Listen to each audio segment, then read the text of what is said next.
Okay, so the next thing I want to do is I want to uh, choose the constraining object. I've got my, so in this, I've got the object I want to use to act as the hips override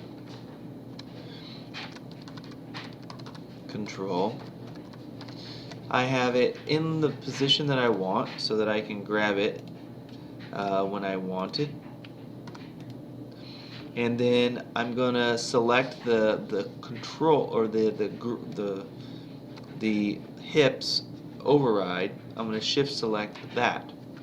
Then I'm gonna go up to my constraint, and in this particular case, I want to only control the rotation values. I don't want to use this to move my character forwards or backwards. In this particular case, I'm going to use the root to move it, but this is to just swivel the pivot the head or the hips, whichever it is. I don't want to move it forward or backwards. So I'm using an orient constraint. Now, if I go to the options box, if I hit edit reset, notice that I have a maintain offset box, and I have, if I was to just apply this right now, notice that the way that this becomes constrained, it flips the head around in a way that I don't want. So I don't want that to happen. I'm going to hit Control Undo, and I'm going to choose Maintain Offset. So it's not going to move anything to line up with anything else, and I'm going to say Apply. And when I do that, I get the ability to, notice that if I was to translate this, it doesn't change anything, it doesn't move anything.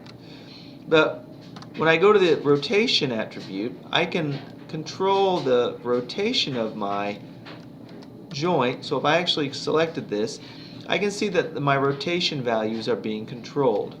And that's what I want. I want to control the head of this object through this control object. So now I can control that joint. But I also want to control the root. So I want the root to be able to move the character forwards and backwards, up and down, and then I want to be able to pivot the head independently of that in this particular case. Okay, so I'm going to now create a control object for my root. So I'm going to go to Create, and I'm going to go into NURBS primitive circle again,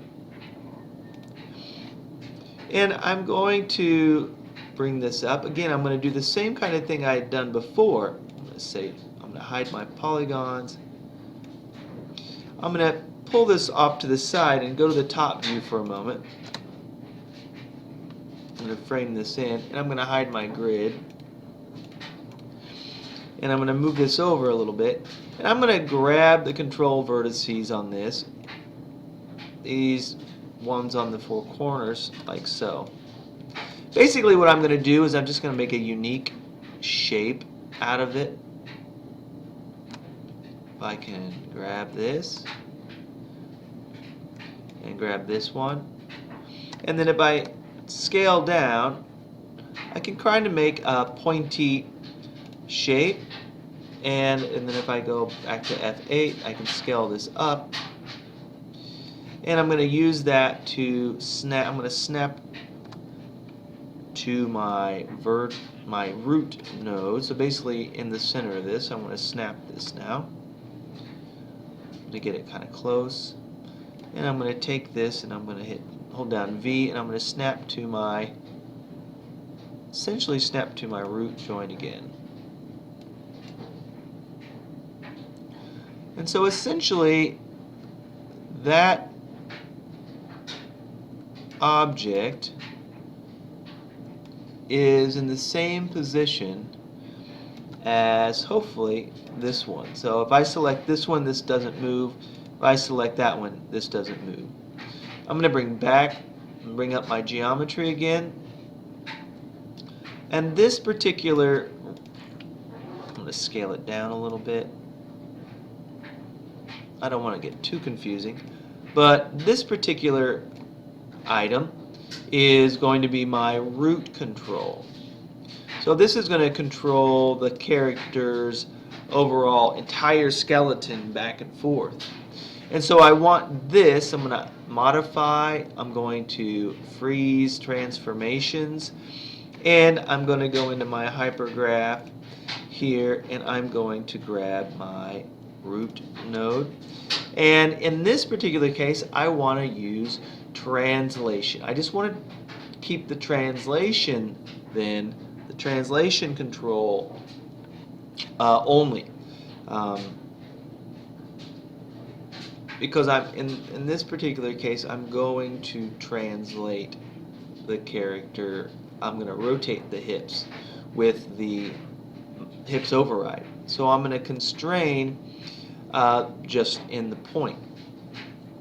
I'm going to make sure my settings are okay. I don't have to maintain offset because I'm not rotating or changing anything. And so when I apply that, I get the controls then on my root. I have my nerves object, which I need to name. So now if I move that, you notice that it is moving my character's skeleton on the root. And if I go back to my 0 position, but you'll notice that the actual object here didn't move with it.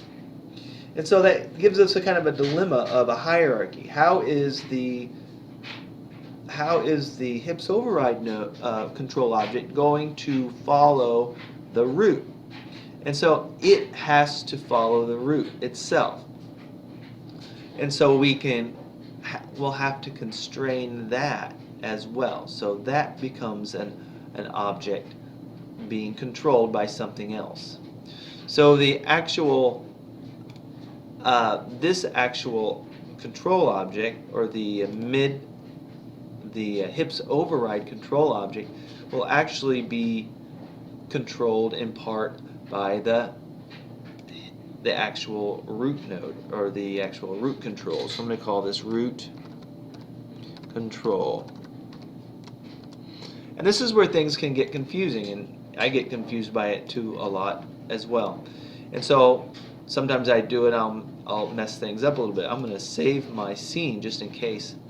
And so this object is going to constrain the actual this object's actual translations. Currently, the translations of this are being controlled by, or the rotations of this are being controlled by something else. I'm not using the translation. So I'm going to choose my root control, and I'm going to it's going to constrain my hips override control. And I'm going to say I'm going to choose point on that. So if I move my hips, or I'm sorry, if I move my root, the hips node is going to move. But if I rotate my hips, I can still rotate my hips freely, and I don't need my root here to rotate anything. It won't actually rotate anything. And so in the end, I'll end up controlling that and removing those controls. So as of right now, I have control objects in my scene. I have feet. I have my feet controls, which move my legs. I have my root control, which moves my root. I have my hips override control, which move my hips. Okay? And so at this point, I have the basic elements here. Now, I'm also going to want to be able to control my arms as well, but I'm going to add some other features and control those through other methods. Now, I could put control objects there to control the joints, and that might be a method that you choose to use. You might have control objects here that stick out, so I can control the arms with FK. If it's going to walk, I might want to put IK in the arms. It just depends. In this particular case, he's not going to walk with these. They're just going to kind of move about with FK. Okay? So the basic elements are here, and I'm going to end the control objects section here, and I'm going to begin a new section called custom controls, where I'll actually add custom controls to the head control or the hips override control that control the attributes of the bending of the actual antenna on top. Once we get finished with all this, we'll have a master control which has everything in it, which moves the entire rig. So it wouldn't be unusual for your character to walk out of the master control's control. And I'm going to be moving this.